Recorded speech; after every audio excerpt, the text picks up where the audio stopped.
I've made it my mission to rebrand the idea of stay-at-home motherhood. And, in comparison to working mother, what we see is like working mother is an active verb, stay at is stuff. So I think the title, though, of at-home parent deserves a lot more dignity than it has. So I think the other side, besides just finding new language for it, is infusing more dignity and respect.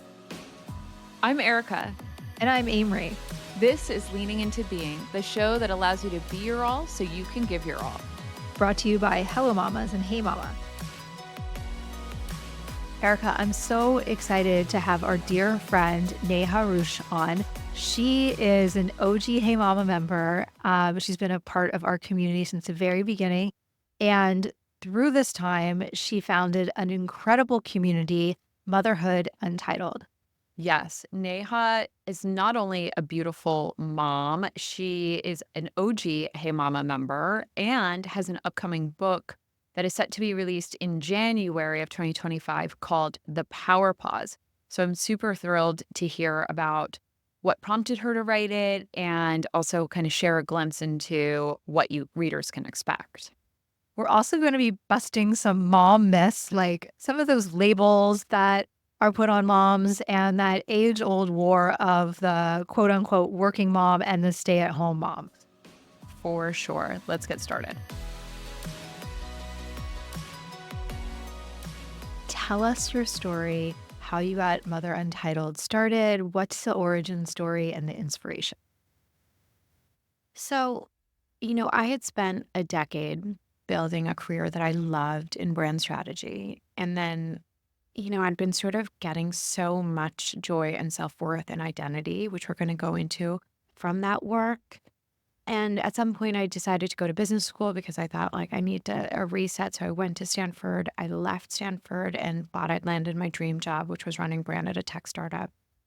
And I think there was some inner knowing that this didn't feel like the dream anymore. And when I had my first son, I sort of crystallized it. I was rocking with him in this rocking chair, and I just suddenly felt a level of peace that I think I'd been looking for so long, right? I think it was, of course, my boobs were leaking, and it was 3 o'clock in the morning, so I clearly wasn't sleeping. However, I think after years of sort of contorting to climb a ladder, I felt like I don't have to be anything besides myself. That's all he needs. And that piece was something I'd probably been looking for quite some time. So I decided I wanted more of that. And I chose to initially downshift. So I downshifted into 2 days a week of consulting. And then the rest of the week I was home with him.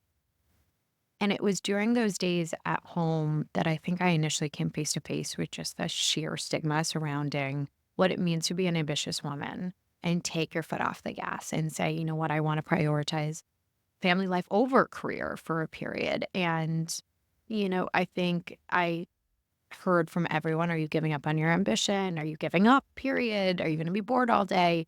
Meanwhile, I was meeting so many incredible women who are all making similar pauses and shifts. Some weren't necessarily fully pausing, but they were shifting into entrepreneurship to have more control over their schedules. And it was just such a vast in between of the antiquated notion of stay-at-home and working mother. But it was the height of the lean in movement, and everyone was talking about the girl boss, and nothing was celebrating sort of a new collective that was growing of ambitious women who were pausing. So I decided to start Mother Untitled as a way in which to reshape the narrative about women on career breaks, rebrand the stay-at-home mother, and it's been growing since. All the hairs on my arms were standing up when you started talking about when you're there with your child. I was like, you are in your place of being right there. You found it. And like, this is where I want to be. This is my place. And you wanted to take that further. And I want to just add that part of the reason I call that out so specifically is I think so often we've made as women our choices about work and family about the kids. And, in the past, they've said, well, if you work out of the home, you're trying to model ambition for your girls. And if you work in the home, you're trying to create secure attachment. What we know in all of the research, and I always point people to Harvard Business Review article from 2013 by Stuart Friedman called How Our Careers Affect Our Children. And it lays out all the data that actually, there are great outcomes for all children as long as they have, a secure connection and loving connection to one caregiver, if not more than that. So I say that because I chose to pause my career, not for my child, not because I thought it was going to be better for him. I really chose because it was better for me. And I really think that that sort of speaks to just like the evolving nature of work and family now, which is we make the best choices for us right now. And it will shift over and over. As you know, I'm now working more, but it was never really about believing that it was better for the kids. It was always about like, if I could do what let me be the strongest and our family be the strongest, that was what was best for our kids. I love that. I mean, there's so many things. One, everything starts foundationally at home, right? And that's exactly what Harvard Business Review is kind of alluding to, obviously, on both sides. The other side of that is you did a lot of discovery in yourself as you're going through that new journey for you as a new mom, right? I want to know what surprised you the most about motherhood. I think in part it was just the level of creativity that I found in it. I think so often motherhood gets a bad PR. It is exhausting and it is emotionally draining and it is, it is time consuming. And I think it challenges us in a really deep way. And there's never a greater motivation to grow Yeah. than trying to be the best version for our children.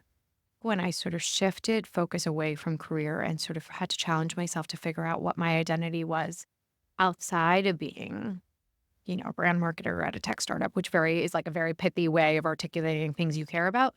It sort of opens up the world to like, what else do I care about? Right. And I think when you're seeing that through the eyes of a 1 year old and a 3 year old and then a 5 year old and now a 9 year old, it challenges you to go deeper in the areas that you need to grow to be able to model for them what you want in them. So for me, that was patience, right? Like that was a growth area.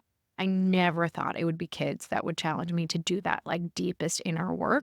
Yes, on the outside, it's patience, but what is it really about, right? It's about belonging. It's about like fear. And so that kind of work I never expected to do and be challenged to do beyond in motherhood. It's so true. Our kids really do push us into these places where we have to be the best versions of ourselves. And it's so interesting, that dynamic. I've also heard you say that motherhood has been your greatest source of education, which I Mhm. find to be really interesting. Can you talk to us a little bit about that and some of the things that you learned through motherhood? There's a lot of talk now about sort of motherhood as leadership development training ground, right? Like we all talk about the skills that are developed, whether that be creativity, whether that be time efficiency, whether that be organization, right? But I think there's another side of it, which is that parenthood today in this generation demands a different level of intellectual labor and emotional labor than ever before. I think that when your kids get curious about the world, it challenges you to get curious about the world, but to not just give surface answers to really understand it more.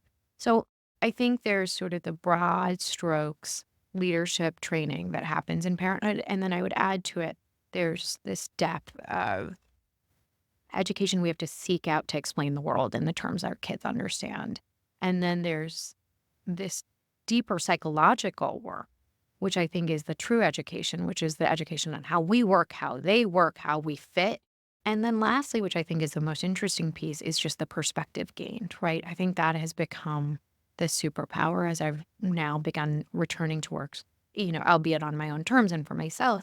I think the perspective gained in parenthood to be able to understand what's a big deal and what's a small deal, to be able to hold things more lightly because the most important thing is that you have the happiness and health of your family, right? Like that to me, that combination was the education I was looking for. I mean, that's so much personal growth Hmm. as well, right? With the self discovery, the personal growth, clearly the education component. And then you've been sharing a lot on creativity and fear. Like, as moms, we're fearful creatures, right? How do you encourage women to face those fears, yet embrace creativity, embrace that personal growth? Like, what would be your Hmm. foundation for that? Well, I think the first is to take yourself seriously. I think so often women's work is diminished. We use really diminutive terms about women's work, like, especially when it takes the shape of something like this, right? Which at first, when I launched Mother Untitled, I could only do so in naps and nighttime. So it took the shape of an Instagram or a blog or a newsletter. And so often, I think those things can be made to feel like small, frivolous projects. When what we know is, first of all, women's small business is booming. Erica, you have a great stat on that. And I think it's in part because we've realized that we're the only ones who can make our own happiness and lives work for the reality of family life, right? And so you're seeing more women take on that risk, but it is hard. Start with where you are now. Give yourself permission to invest because those seeds do grow into something and or sprout into a different direction and lay a foundation for you to learn about yourself or learn about what might come next. And I think we're living in an incredible time. It's one of the biggest differentiators between stay-at-home parents today versus stay-at-home parents in the 1970s is we have access to digital tools and technology that let us experiment from the comfort of our own homes, whether that be volunteering, whether that be starting your own business or practice. If you've already sort of subscribed to the mindset that I think we all have to in parenthood, which is no one knows what's best for us besides ourselves, right? And sometimes we have to make the best choices without other people's permission or understanding. Then you can start to dabble in these things that have always been of interest to you. And maybe they remain a hobby, or maybe they grow into something just for you, or maybe they help you pivot into your next line of work. But I think it all starts with giving yourself permission and then making time for it. Because I think when you grant yourself that permission, you grant yourself the ability to ask for the help you deserve to invest time into it.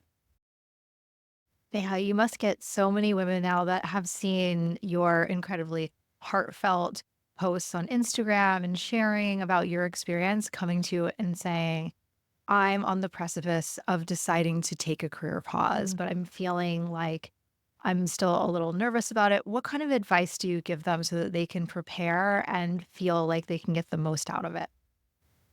So, first, I would say explore all your options, right? So, if you're feeling nervous, like I said, there's such a vast gray area between fully at home and fully in the workforce. And I think we are seeing a workplace that is growing more and more amenable to flexible arrangements. Seek out mentors in your industry if you truly do love your work. Like there are a lot of women who are not only making the childcare cost analysis, but they're also evaluating their role and saying, is it really a fit? And for them, it might be a easier decision to make. But if there's something about the role that really feels fulfilling and you want to stay connected to it, my first piece of advice is explore your other options by seeking out mentors within your job or similar industries to carve out plans for flexible arrangements, if that is an option. Like I use my example, I initially downshifted to 2 days as almost like a test, both to see how we would be able to do financially and both also to test if I would be able to enjoy the full days at home. This next part of it is really to prepare for the identity transition. We do live in a culture that has ascribed a lot of value and self-worth to what we do for paid work. And we live in a culture that undervalues caregiving. So the combination of which can make it feel like a really tumultuous transition. So finding a like-minded cohort, finding a trusted friend who's been there, just knowing that there's going to be about like a couple months at a minimum of finding your footing, just knowing that that's normal. Have the money conversations with your partner. I think this is the really, really big one because it basically sets up the rest of your time at home better if you and your partner are aligned, not only in budgeting, certainly, about the financial implications of parting with an income, but mostly that you're both on the same page, that your value, albeit unpaid in contribution, is still going to be valued as part of the household income. I think being very clear about that going in allows you then to be able to enjoy and feel safe and secure in that arrangement moving forward. And the other thing I always think about is networking on the way out, meaning that as you're transitioning out of the workforce, you're remembering that this is a career pause, it's not a career ender, right? I think what we don't want to see is like throwing in the towel because ideally, and this isn't always the case if there's layoffs or there's sort of circumstances out of your control, but ideally, you're going into this with a mindset that this is a pause for you to thrive as well. I love that. I mean, not only are you creating kind of that step-by-step process, but what you're also pulling in is support, both Mm. in the home from your partner or spouse, whatever, and making sure you're on the same page to be supported going forward, but then also externally. I want to double click into your book. So Mhm. in January, you're launching your upcoming book called The Power Pause. Can you share with us the impetus for writing the book and what readers can expect? So it's very similar to sort of my feeling in 2017 that there was just such an incredible array of content for the traditional working parent. What had happened was we sort of left the at home parent or any woman choosing to pause or downshift back in the 1970s with this caricature of what a stay at home parent was, right? And that character didn't match the reality of women who were pausing for family life. I've spent the last 7 years building a community to reshape that narrative. And the book really became a way in which to catalyze that conversation further. But very similarly, as I was looking at the sea of titles, there was incredible guides and resources for navigating the traditional workforce, but nothing validating the choice for an ambitious woman to pause and walk through it strategically. And what we want to see is just more options for women, right? More options with less penalty and more support. And so the book follows the arc of preparing and walking through a lot of the identity, finances, resignation. I pull in certainly a little bit of my story, but a lot of interviews with real mothers across the country, across different socioeconomic stratas, across different industries, a number of experts. And then each chapter actually has a power practice to own sort of that chapter for yourself and make it your own.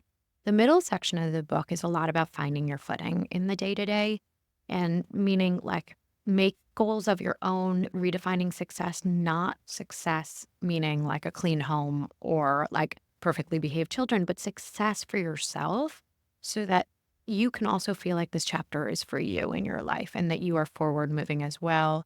We talk through creating rhythms and routines to help you thrive, getting permission, as well as finding resources to get the help you deserve in the home. And the last section really is about unlocking the potential because I do feel like there's incredible possibility in this chapter, especially when you open yourself up outside of the limitations of what you were doing before. So, a step by step guide on networking. Hey Mama is actually featured in that section because I always think of Hey Mama as such an incredible resource for me personally for having built so many relationships during motherhood, using the stage in life to explore and experiment, and ultimately telling the story of your time out of the workforce with confidence for when you return. So you've mentioned community a few times here. I would love to hear more about that. You talked about how you can focus on building your network on the way out. What are some different ways that you can lean on your community and be continuing to build that network as you're going through this process? So I think the first is not to shrink away from it. I use the example of networking on the way out because I heard anecdotally from many women that as soon as they paused, they sort of stopped participating on LinkedIn. And that applied. I actually met a woman at one of our pop ups in Dallas who said she'd taken a little bit of a lateral demotion, I suppose. She'd sort of shifted out of a managerial role to minimize her stress in her role and free up headspace. She said she was sort of edging away from LinkedIn so as to not have to see other people's movements up the ladder. And my advice is to remain in that network as much as don't take a step out of it because you still deserve a space. This is still your career. It is still evolving. A career pause is still part of your career. And so being able to own that story and continue to participate, LinkedIn or other online forums are a great way, especially when you're in the thick of parenthood where it's time demanding, to use little touch points. Do you set aside half an hour every week to scroll through and see what your network is up to and this sounds silly, but like their content, keep a pulse on what's happening in your industry. It just lets you both stay engaged and still feel like you're in it. I think where possible, being able to participate in communities like Hey Mama allows you that feeling of you don't need to go into a conference room, but you can enter a group of really like-minded women and trade ideas, share what you're thinking about or working on, and see how you can be helpful in the capacity that you have available so that when and if you need to lean on that, when your idea gets bigger or when you're ready to jump back into the workforce, you have that available to you. But the last thing I would say is you don't have to go out of your way. Some of my best connections were made on the playground, in play spaces, in the PTA. And those were areas that I just met women that mirrored back to me. No, I'm still ambitious. I'm still feminist. I have a really equitable relationship with my partner. They reflected back to me the strength in where I was and gave me a sense of community for that chapter. When you were talking about women sometimes pulling back from LinkedIn and not staying involved in other groups, do you think that some of that is around the preconceived ideas of different labels and some societal induced shame around the shifts in their situation? 100%. I think, obviously I've made it my mission to rebrand the idea of stay at home motherhood because I think linguistics specifically are flawed, right? Stay at implies stagnant and stuck in one place. And we know that in a chapter focused on family life, you are anything but stuck in one place. And, in comparison to working mother, what we see is like working mother is an active verb, stay at is stuck. So, obviously we want to rethink those labels in and of themselves because what we see from the research is that 1 in 3 parents working out of the home are considering pausing, 1 in 2 are considering downshifting, and 90% of women at home are considering returning. So we're really all more evolving than not. I think the title, though, of at home parent or career break for caregiving deserves a lot more dignity than it has. So I think the other side, besides just finding new language for it, is infusing more dignity and respect. So one thing I talk a lot about is, even if you put career break for family life, think a lot about those sub bullets you're putting. Because just like any other job, you have the right to describe what it is you're doing. So if you're managing through a child's healthcare issue and you're navigating really complicated medical systems, if you are fundraising for your school, if you're advising your partner's growing startup, all of those deserve a space. And I think one way in which to keep and hold this chapter with dignity on an individual basis is to continually, whether that be quarterly or annually, reflect on all the non traditional things that you feel proud of because all of those dots do end up connecting backwards. 3 years into your break, when you look back and you think, oh my God, I was really good at project management. Who knew? And so that's one way I think we can stay relevant. It's almost like you're giving yourself a review. Yeah. And by the way, the most personal, probably meaningful review, because so often, I mean, you remember, especially in a corporate setting, you would like roll in for your annual review and say whatever it needed to get a raise. Like when Right. you're actually have to audit what's lighting me up, what's not, what's taking away from my peace, what's not. I think it's one of the most genuine, authentic experiences you can really have. I think that there's so much that we need to double click into. One is you've mentioned belonging, and we love that word, like feeling like you belong regardless of where you're at, right? And you're talking about the judgment of stay at home mom versus a working mom. And we firmly believe that all moms work. So, like, just remove that And title all mom's and mother. all mom's mother. Exactly. So, you've broken those down in terms of the personal kind of steps that you would take to make sure that you yourself are staying relevant and Mhm. finding your belonging, so to speak, right? But how do we continue to break down this perceived notion or judgment, whatever you want to call it, between these two groups and encourage more empathy? Well, I think it's a little bit of what we were talking about before when we were reflecting on that anecdote about why I chose to pause, which is, I think, first is owning our why. If we did have the privilege to get to choose, and I'm going to get back to that, but if we did have the privilege to choose, I think owning why we made that choice, not only to ourselves, but when we talk about it to other people, helps reduce the defensiveness. Like I said, too often we made it about the kids. And when we make it about the kids, then the defenses go up because we all are trying to do the best for our kids. If we say we chose to pause because we needed more headspace or we needed more time or your husband's traveling or, I needed to work because I really love my job. I think all of those things help diffuse the tension and see each other as whole people and not as competitors.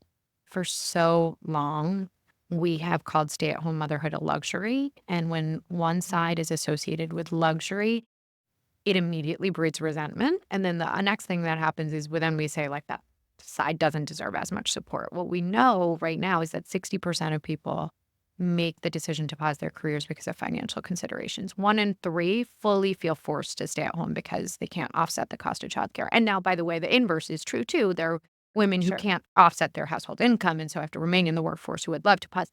And the privilege really is to get to choose. And I think if we can stay there we allow ourselves to enjoy that privilege if it is ours or feel empathy if it was not a choice. And I think that figuring out that that division was sort of an invented division from, if you go back to the history, in the 1970s when we had to do tremendous work to elevate the woman in the workforce, and we sort of left the woman who was choosing to stay at home back with apron strings as defending tradition. And that reality, it just isn't as black and white. And so embracing this wide gray area, I think, would be a gift. Do you have any thoughts on how we could change those titles? It's really difficult.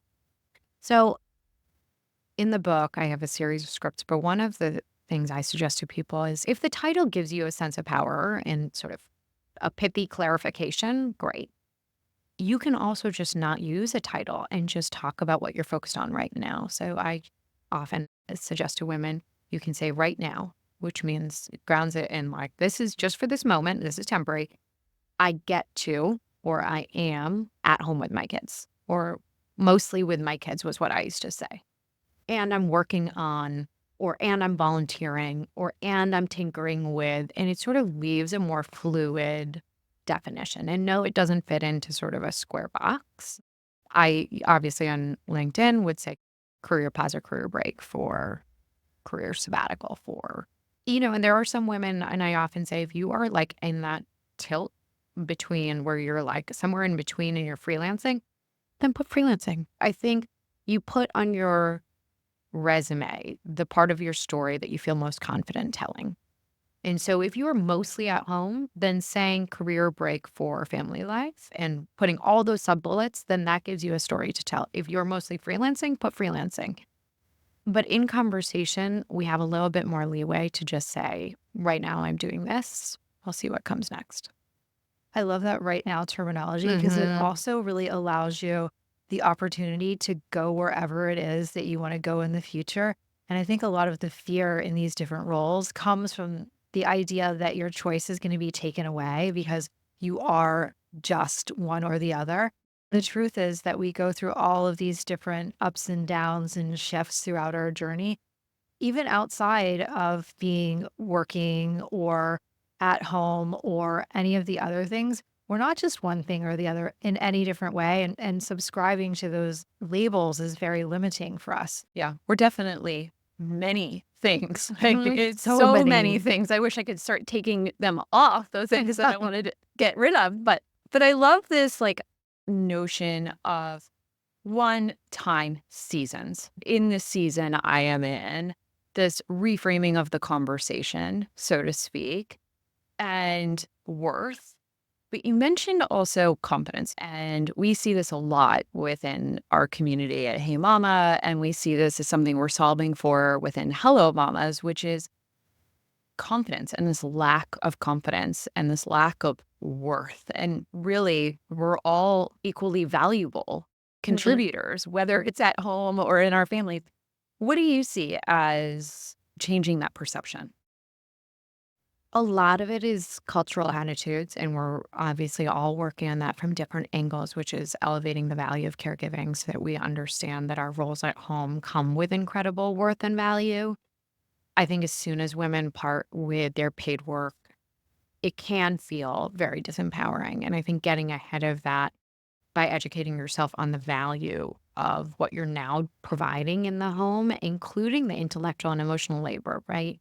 Because understanding that value then equips you when it comes time to ask for help. It gives you permission to ask for help because I think too often we see women, especially when they pause or downshift paid work or step into something entrepreneurial where they're not making the same salary as they might have been before, they resist asking for help because they feel like they didn't earn it. We see it over and over again that women will say, if I don't do paid work, I don't deserve help. And no one should be working 24/7 without breaks. Like that's just, it's No one. impossible, especially if you spend a day with children, that that's particularly emotionally exhausting.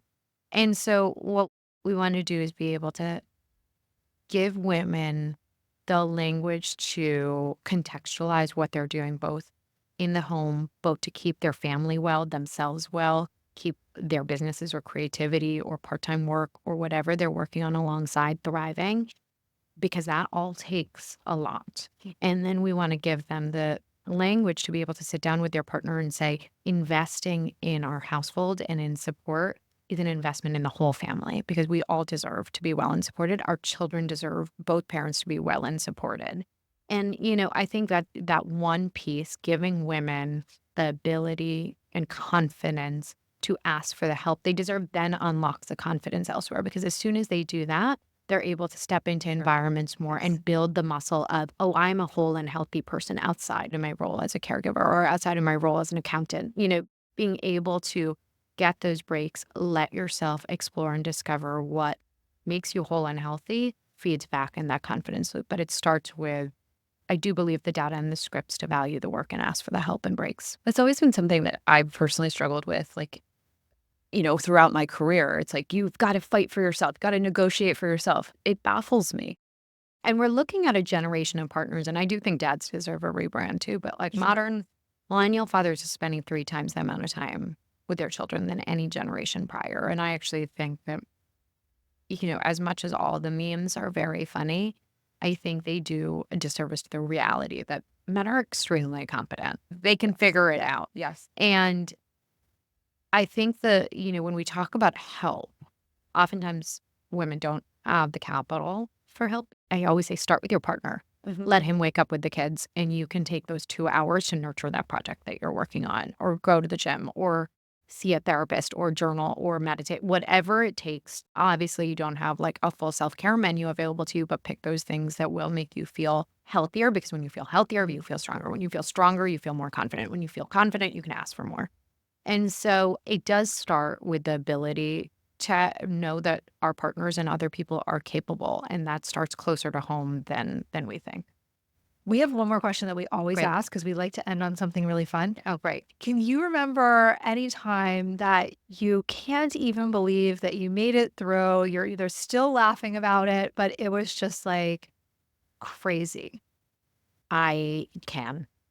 Yeah. Just one? Well, so my husband, bless him, we were on the beach. We had a 10-week-old and a almost 3-year-old. And we were 1 week at my older one's a New Year's baby. And it was December, probably 26th. And he was like, "No, what I think we should do? We should probably throw a 3rd birthday party." I have a 10-week-old. We're in Mexico. I have a 3-year-old. I'm still nursing. I hadn't even recognized I was in the depths of postpartum anxiety at this point. And I was like, of course I will throw a 3rd birthday party. We throw the 3rd birthday party. I'd put the wrong address down. So everyone went to the other place instead of the right place. They all finally show up. I have mastitis. Nursing never came easily to me. I am now spraying. I know I'm gesticulating, so you can see what's happening. I am now spraying milk. It is hitting people. And there's just like a crowd of human beings around us. I need to go home and cry. And I did. And I think the flip side of that was, I think that was the day I was like, I think I need more help. Yeah. So, in all of the humor and chaos, you can take some lessons. It's true. Like you have to get really pushed to a point where you're like, all right, that's it. I need help. Yeah. Thank you. Yeah. Well, cute. Neha, thank you so much for being with us today. It's always a pleasure seeing you in person and for hearing all of your thoughts and words of wisdom that help support mothers. We thank are you. so excited for your book to come out and also to connect with you afterward and hopefully have you on again. I can't wait. Thank you both. Thank you for listening to Leaning Into Being. To get connected and join the Hello Mamas and Hey Mama community, visit hellomamas.co. Let's connect, support, and grow together in this journey of motherhood.